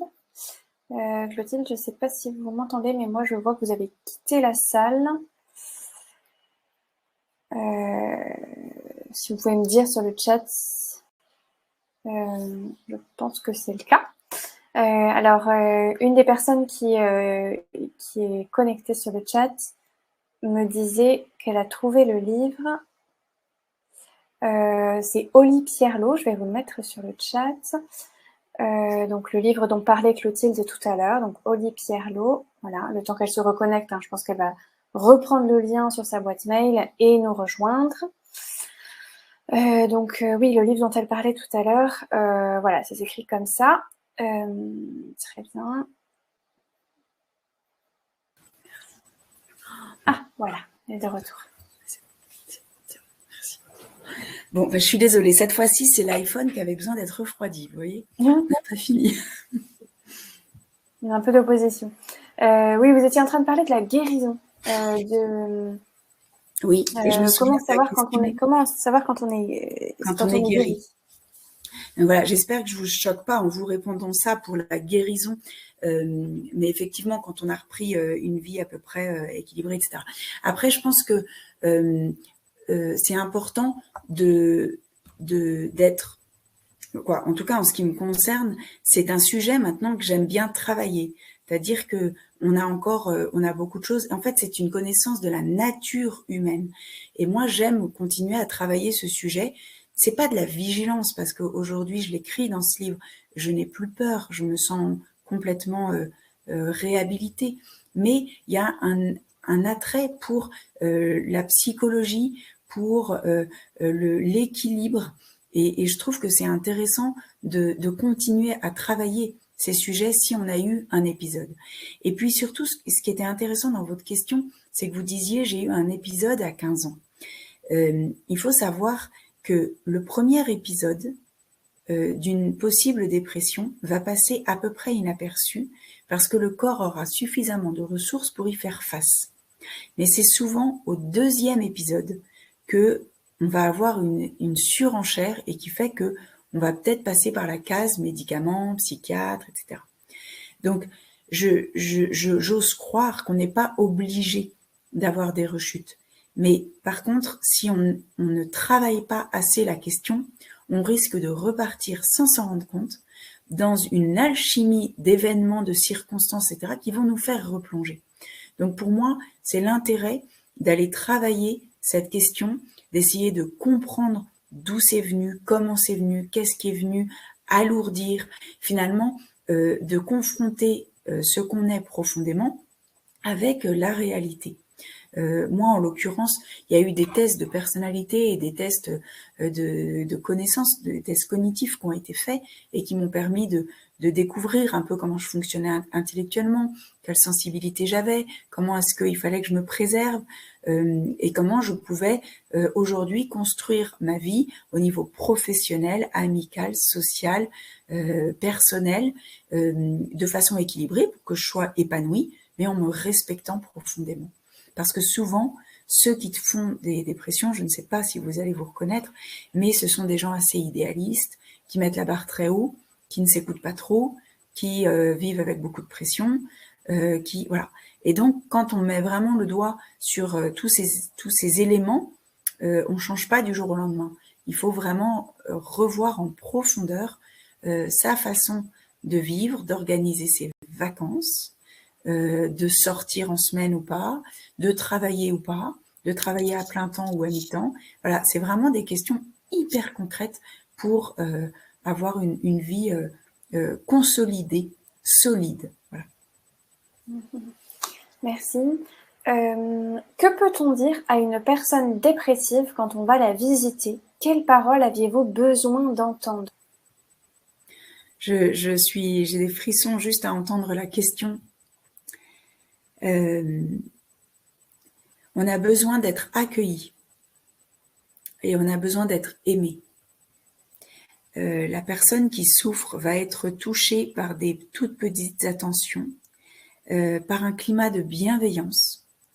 Et on a aussi, j'ose le dire, on a besoin d'être touché. C'est-à-dire que on est fait un corps et âme. On n'est pas obligé d'être dans le tactile, mais vous savez, juste une bonne petite tapote sur l'épaule, voilà, on me prend la main, et on a besoin d'être rassuré, écouté aussi. C'est vrai que des personnes qui souffrent et qui sont dans cet état-là sont très centrées sur elles-mêmes, et c'est ce qui rend d'ailleurs parfois la compagnie un peu difficile. C'est que tout revient un peu à la personne qui souffre, etc. Donc si là, il y avait des personnes qui nous suivent et qui souffriraient de dépression, sachez que parfois, il vaut mieux un petit silence pour laisser la personne qui vous visite exister, plutôt que d'envahir avec vos soucis. Voilà. Mais en même temps, la personne qui visite, puisque c'est la question, la personne qui visite la personne qui est en dépression, elle va lui faire beaucoup de bien si elle pose un regard de douceur. Alors des petites phrases qui aident beaucoup. C'est difficile ce qui t'arrive, mais ce n'est pas grave. j'ai entendu ta souffrance. Je sais qu'on peut s'en sortir. Et ce que tu fais, eh bien, nous allons arriver à en sortir. Voilà, ce message d'espérance, l'encouragement sur les petites choses. Tu as fait une balade cet après-midi, mais c'est extra, super. Des petites choses qui vont permettre à celui qui souffre de reprendre courage, d'avoir de la reconnaissance et puis de rester confiant dans l'amour qu'on lui porte. Merci. Alors, autre question sur le rôle de la médecine. Est-ce que la médecine a fait des progrès pour dépister, accompagner, soigner ceux qui souffrent de cette maladie? Quel rapport entretenir avec les médicaments? Beaucoup de personnes ont peur d'en prendre, en fait, voilà. D'être dépendant. Ouais. Je suis pas une spécialiste. En tout cas, je débute mon livre avec tous les préjugés que j'avais sur la psychiatrie. Pour moi, c'était la psychiatrie égale Sainte-Anne, égale c'est les fous. Dur. Et pour vous confier quelque chose, j'étais à Paris la semaine dernière dans une radio pour un interview, et il y a une personne qui a eu une phrase terrible, qui pensait que j'étais un psychiatre et qui me dit « Ah oui, ceux qui sont malades », mais avec une nonchalance. J'ai été terriblement blessée et je me suis dit l'image qu'on a des malades est encore très mauvaise. Alors l'image des psychiatres est pas bonne, mais celle des malades non plus. Donc voilà, j'ai vraiment à cœur de lever cette mauvaise image. Pour la psychiatrie, moi, ce que je vois, c'est qu'il y a des très très bons psychiatres, et il y a des psychiatres comme voilà le psychiatre qui m'a suivi, le professeur Delcul, mais il y en a d'autres. Il faut pas hésiter à se tourner vers lui pour avoir des bonnes adresses. J'ai vraiment vu dans ce médecin un spécialiste du cerveau. C'est-à-dire que quand je suis sortie de clinique, j'avais une dizaine de médicaments. On avait un point tous les 2-3 jours quand je suis sortie. Et il était capable de me dire « Oh là, si vous avez tel signe, on va un tout petit peu réduire ça. Attendez, ça, on le reprendra un petit peu plus dans 15 jours. » Et j'avais l'impression d'être sur une table d'observation où sur 15 jours, un mois, il était sans arrêt à ajuster. Donc voilà, l'expérience que j'ai eue est une expérience extrêmement précise et fine des médicaments. Voilà, après j'ai eu une première expérience qui était dramatique puisque les médicaments m'ont fait plonger jusqu'aux envies suicidaires. Donc, j'ai plutôt tendance à dire il vaut mieux trouver un excellent psychiatre et faire 300 km pour le visiter plutôt que d'aller au bout de la rue et d'avoir un mauvais psychiatre. Voilà. Et par rapport à la prise des médicaments, je suis un peu formelle. En fait, la dépression ne se guérit pas autrement. Par contre, ne prendre que des médicaments, c'est très dommage parce que on met une béquille, mais on soigne rien du tout. Les médicaments, si vous pouvez retenir quelque chose, c'est indispensable, mais c'est pas eux qui soignent. C'est eux qui arrêtent la chute. Tout le soin, ce sera vous qui le ferez avec votre psychiatre, avec la psychologue, avec le travail que vous mettrez en place autour et avec des activités artistiques et des activités contemplatives pour prendre soin de toutes vos composantes. Merci. Alors, question, dans votre livre, vous évoquez l'importance pour vous d'annoncer et d'expliquer cette maladie à vos enfants, à vos amis. Pensez-vous que cela fait partie du processus de guérison que de se reconnaître malade, de l'assumer, de l'annoncer? Alors, se reconnaître malade, oui, pour le processus de guérison. L'assumer, pas forcément, et l'annoncer, pas du tout. Moi, j'ai décidé de prévenir mes amis parce qu'on avait déménagé, donc on était un peu loin, mais c'était des amis vraiment très proches, un peu comme des frères et sœurs parce qu'on grandissait ensemble depuis, ce que je dis dans le livre, depuis qu'on était gamins. Donc, c'était pour moi très important. C'est un peu comme si j'avais envie de prévenir mes frères et sœurs. Il y en avait un peu plus. Il y avait 20 amis dans ce mail, mais j'étais pas dans l'annonce sociale parce que pour le coup, je pense qu'au niveau social, c'est important de préserver. Je parle de bulle de bienveillance quand on est malade. Il faut vraiment, quand on est malade, s'entourer de bienveillance. Et je ne suis pas sûre que dans la société, on soit tous très bienveillants les uns envers les autres. Donc non, l'annoncer certainement pas. Je pense que c'est pas du tout nécessaire. Voilà, pour moi ça a été comme ça, mais c'était encore sur un petit cercle. Reconnaître. En fait, à partir du moment où vous allez mettre un mot sur le mal dont vous souffrez, vous allez pouvoir guérir. Quel que soit ce mot, parce que moi j'accompagne des personnes qui ne guériront jamais parce qu'elles ont une maladie psychiatrique. Eh bien, il y a quand même un mot dessus, et même si il doit y avoir des médicaments à vie, eh bien, à partir du moment où on a un mot, on peut construire sur ce diagnostic. Et pour moi, c'est ça qui est important, c'est d'avoir un diagnostic suffisamment bon pour qu'il vous permette de construire votre vie autour de ce diagnostic qui est correct. Et puis, l'assumer, alors je ne sais pas de quelle façon, ce que ça veut dire assumer. Assumer sa maladie, moi, j'ai pas du tout dit comme ça, tiens, je prends des antidépresseurs, etc. D'ailleurs, ça me fait toujours bizarre quand les personnes le disent sur un ton désinvolte. Moi, je trouvais que c'était très douloureux. Donc non, je le disais pas comme ça à la volée. Je crois que l'assumer, c'est pas vers l'extérieur. L'assumer, c'est vers soi. C'est le regard qu'on porte sur soi. Pourquoi c'est si difficile de prendre des médicaments? Qu'est-ce que ça dit de nous? Que, en fait, comme c'est une maladie de la tête, on peut s'en sortir seul, et que si on prend des médicaments, c'est qu'on n'est pas assez solide, c'est qu'on n'est pas assez bien. Je pense que non. La première des choses à faire est d'arriver à se regarder avec beaucoup de douceur et de bienveillance et se dire, bah oui, oh, ma pauvre petite, là, ce que tu vis, eh bien, pour l'instant, tu pourras t'en sortir avec cette petite boîte de médicaments. Et alors, c'est pas grave. Voilà, c'est vraiment ce que j'ai envie de vous dire. C'est pas grave. C'est sérieux, mais c'est pas grave. Merci. Alors effectivement, donc je vais faire 2 questions en une. Une personne dit: mon frère s'est suicidé après avoir pris pendant 8 jours des antidépresseurs, d'où l'importance d'être suivi par un psychiatre. C'est un généraliste qui lui avait prescrit ces médicaments. Et effectivement, une autre personne donc demandait: les médicaments et la prise en charge psychologique, psychiatrique d'ailleurs, elle n'a pas précisé, sont-ils proposés ensemble? Les médicaments et la prise en charge psychiatrique, ça dépend des établissements. Il y a des établissements, ils vont vous surveiller, vous observer, et ensuite ils vous les donneront. Mais parfois, vous arrivez déjà avec une prise de médicaments. C'est pas forcément fait ensemble, mais en tout cas, ce qui est plus courant, et la première question, et je compatis sur cette personne qui nous confie son frère suicidé après une semaine d'antidépresseurs. Ce qui est plus courant, en fait, il faut essayer de se mettre à la place des médecins. Quand on va voir le médecin généraliste, il décèle une dépression.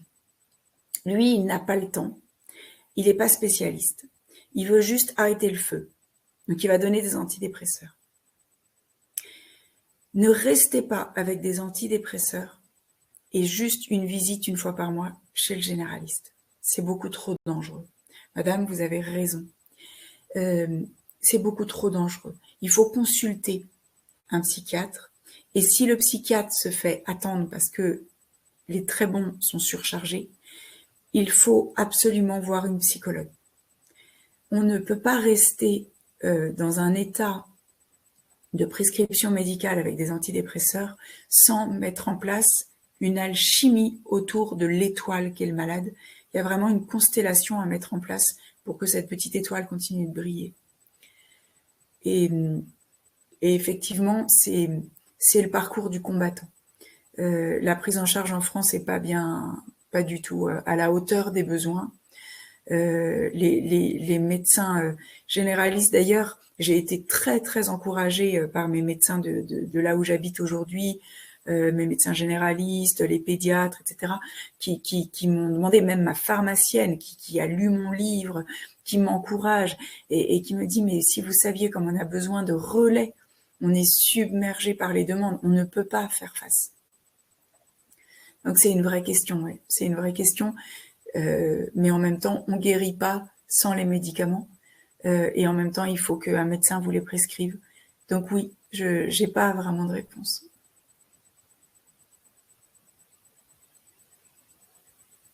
Je vous entends plus. Pardon, mon micro était coupé. Le rôle des aidants, donc conseillez-vous aux accompagnants, donc les enfants, le conjoint, de se faire aider psychologiquement?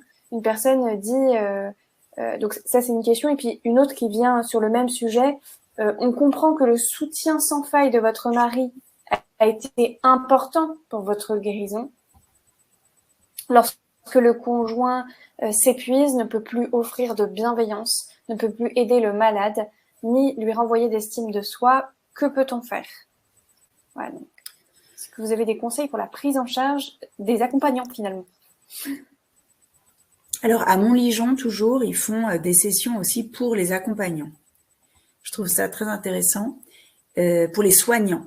Et justement, il y a des psychiatres et des médecins qui s'inscrivent, mais ça peut être aussi des accompagnants. Il y a autre chose.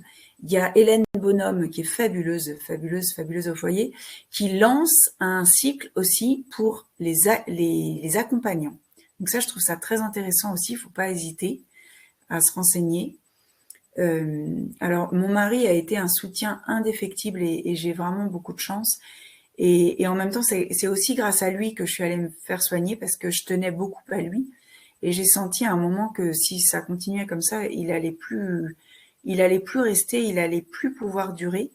Et j'avais vraiment, ça a été pour moi un élément déclencheur de me dire, là, ça va trop loin. Je me mets à la place de ceux qui ont un mari ou un conjoint ou une épouse qui vit une dépression. C'est vraiment terrible. Et après, la vie m'a amenée aussi à côtoyer des personnes dans mon entourage plus proche.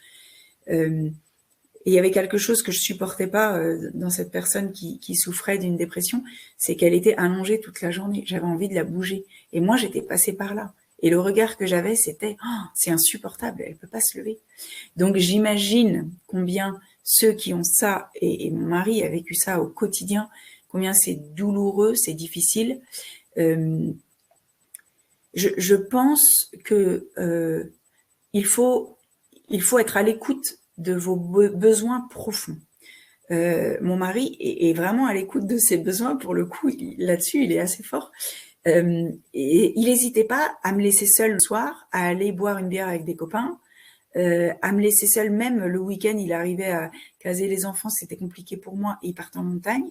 Il lançait des activités avec des pères de famille. En fait, il avait une réaction. Peut-être que nous, les femmes, on a plus de mal parce qu'on est tout le temps dans penser à l'autre. Un homme est peut-être un peu plus égoïste, mais n'empêche que là, je pense que ça l'a sauvé. Et du coup, les conseils pour l'entourage, ce serait d'être un peu masculin peut-être, d'être un peu égoïste, robuste, savoir exactement où sont vos limites et de ne pas vous laisser envahir. Ouais. Je sais pas, est-ce que ça répond? N'hésitez pas à me relancer si ça répond pas assez.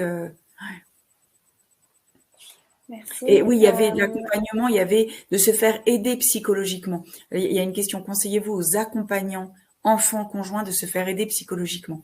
Dans notre cas, mon mari n'a pas eu besoin, mais par contre, moi, donc j'étais quand même consciente de ce que devaient vivre les enfants. Je suis très, très vigilante et effectivement, on n'a pas tous nos enfants, mais il y en a eu un ou deux qui a eu besoin de se faire aider. Il a eu besoin qu'une tierce personne mette des mots. Et ça, pour moi, il faut être à l'écoute en fonction des âges des enfants, en fonction aussi de ce qu'ils ont à vivre. Il y a quelque part, il y a des places dans la fratrie qui sont plus importantes. Et puis, il y a aussi des années plus clés. Une entrée en 6e, une entrée en 4e, un bac, voilà. Donc oui, je trouve que quand il y a en tout cas une maladie qui vient comme ça au milieu d'une famille, il faut savoir prendre soin de de chaque personne, parce qu'en fait tout le monde est touché. Et d'ailleurs, j'ajouterais quelque chose. Je suis en train de lire un livre magnifique à la vie, à l'amour de 3 mamans qui ont perdu un enfant. Il y en a une qui témoigne en disant, quand on a perdu notre enfant, on nous a proposé un suivi psychologique, psychiatrique. En fait, on a vu la psychologue une fois et on n'a pas eu besoin de plus. Et je me faisais cette réflexion qu'en fait, face à une vraie épreuve, on atteste que ça va être terrible et on propose tout de suite un suivi. Et là, il se trouve que le couple, ils sont tous les deux face à cette épreuve, ils n'ont pas besoin de suivi. Et par rapport à une dépression, on ne sait pas quel est l'élément déclencheur. Et puis, il y a une grande solitude. Et puis, c'est un peu dispersé dans le temps. Donc, il n'y a pas cette vigilance. Donc, peut-être que si on était beaucoup plus vigilant, eh bien, si on voyait un psychologue très tôt, il n'y aurait pas de dépression, ou beaucoup moins grave. D'où l'importance de mieux connaître et de mieux informer. Merci. Alors, nous arrivons à la fin de ce webinaire. Simplement, donc, je vais essayer de prendre un petit peu d'autres questions. Mais donc, si l'entourage ne peut pas être bienveillant, faut-il mieux isoler, couper de l'entourage?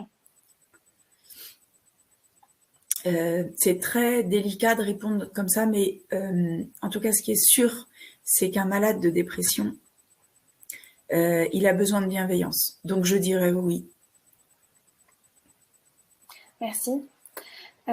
Question aussi, est-ce qu'on peut offrir votre livre à quelqu'un qui souffre de dépression depuis de nombreuses années, ou est-ce que ce serait pas une maladresse?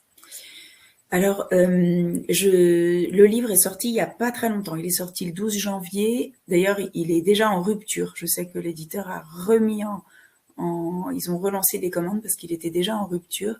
J'ai déjà beaucoup de retours et notamment de personnes qui sont actuellement hospitalisées et qui l'ont déjà lu et qui m'ont fait des retours comme quoi c'était... Il y en a une qui m'a même dit c'est mon livre de chevet. Donc, je crois qu'il est lisible par des personnes qui sont en pleine dépression et qui peut donner de l'espérance, oui. Merci. Peut-être une dernière question. J'ai une image fixe, vous m'entendez toujours? Oui. Peut-on soigner une personne dépressive malgré elle si elle refuse les médicaments et les psychiatres? Alors, j'ai assisté à un internement de force et j'ai trouvé que c'était épouvantable. Sans doute que dans certains cas, on n'a pas le choix.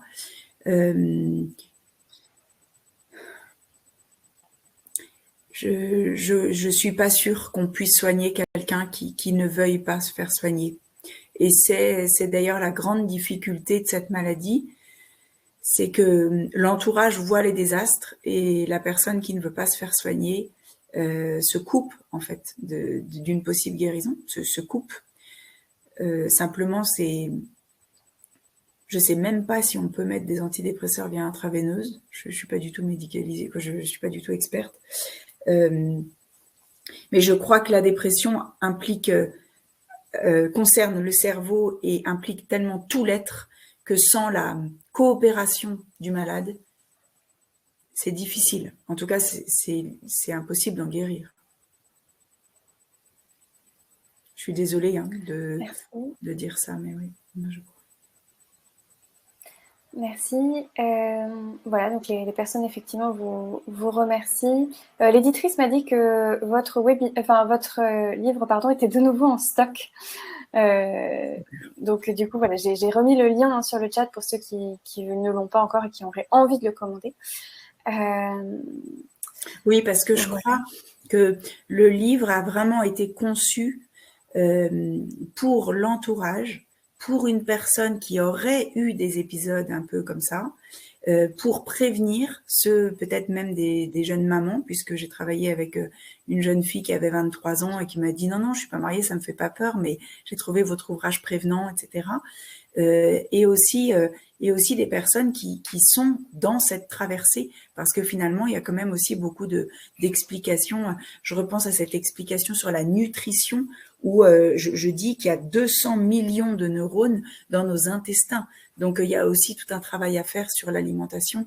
Donc voilà, il y a quand même des clés qui peuvent aider même quelqu'un qui est en pleine dépression. On ne vous entend plus. Je vous entends plus. Alors, pardon. Donc, j'ai aussi mis le livre de Fabuleuse, enfin le site, pardon, de Fabuleuse au foyer. Donc, je le connaissais également et puisque vous en avez parlé, donc le lien vers ce site-là, voilà, je pense que vous pouvez lire en fait tous les remerciements qu'il y a sur le côté. Voilà, puisque vous faites partie des auteurs qui lisent la messagerie instantanée, ce qui n'est pas le cas de tout le monde. Voilà, donc, eh bien, sachez que la semaine prochaine, en tout cas le prochain jeudi d'Artege, nous allons parler aussi du bonheur avec Jacques de Scorail, plus exactement du bonheur au travail. Donc, Jacques de Scorail, je crois que c'est le fondateur d'Ecclesia RH, et il va nous parler du thème « Heureux comme un chrétien au travail ». Oui, c'est possible. Et la semaine d'après, nous aurons Monseigneur André Léonard sur le sujet et le bonheur dans tout ça. Voilà, donc finalement, on va encore parler de ce sujet du bonheur, d'être heureux pendant les 2 prochaines semaines, si cela vous intéresse. À vous tous qui nous écoutez. Et est-ce que je peux ajouter, Lucie, il y a une adresse mail que je donne à la fin du livre, c'est cmargotin74gmail.com, cmargotin74gmail.com avec 2 TIN. Et cette adresse mail, je la consulte, ça concerne le livre. Donc voilà, vous avez été nombreux à poser des questions. Ça ne veut pas dire que je peux y répondre tout de suite, mais en tout cas, quand on me demande des adresses, des sites, voilà, ça me permet aussi de relayer, même ce que je découvre. J'ai encore découvert un site en Bretagne qui accueille des gens. Voilà. Donc je découvre encore des choses tous les jours, donc n'hésitez pas à m'écrire sur ce mail. Et merci pour les auditeurs nombreux de ce soir. Merci. Eh bien, voilà, bon repos. Et puis, continuons donc peut-être de tous nous porter, en tout cas dans la prière. Voilà, en tant que mère de famille, vous le disiez, hein, c'est difficile. On n'est pas forcément porté dans notre société au don. On ne parle plus forcément de cette joie qu'on peut avoir aussi à se donner, de cette joie qu'on peut avoir à être dans le service. Voilà, Oui. donc soutenons-nous les unes les autres. Je ne retrouve plus la citation exacte, mais je me souviens que ça m'avait marqué. Donc, Lucie, j'aimerais est-ce qu'on peut terminer ce webinaire avec un Je vous salue Marie pour Gaspard, ce garçon de 15 ans qui est mort tragiquement, et sa maman Anne-Dauphine Julien, dont je parle dans le livre parce que j'avais eu la joie de l'interviewer, m'avait donné une clé merveilleuse au moment où c'était difficile pour moi. Dans son livre, elle disait « Ne pas se demander pourquoi, se demander comment ». Et cette phrase m'a habitée quand j'étais en colère, et c'est grâce à elle que j'ai mis en place ce comment pour m'en sortir. Et voilà, mon livre sort au moment où ils vivent ce drame. Si vous le voulez bien, ceux qui sont encore avec nous, j'aimerais qu'on termine avec un Je vous salue Marie pour Gaspard. Je vous salue Marie, pleine de grâce. Le Seigneur est avec vous. Vous êtes bénie entre toutes les femmes. Et Jésus, le fruit de vos entrailles, est béni. Sainte Marie, Mère de Dieu, priez pour nous, pauvres pécheurs, maintenant et à l'heure de notre mort. Amen. Je vous enverrai le lien du mot que Anne-Dauphine et Loïc ont lu au début de l'interview.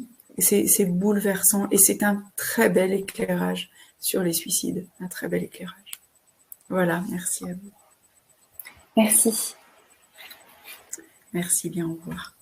Voilà, bon repos et puis à la semaine prochaine pour ceux qui seront là avec nous. Merci à tous, merci beaucoup, bonne soirée.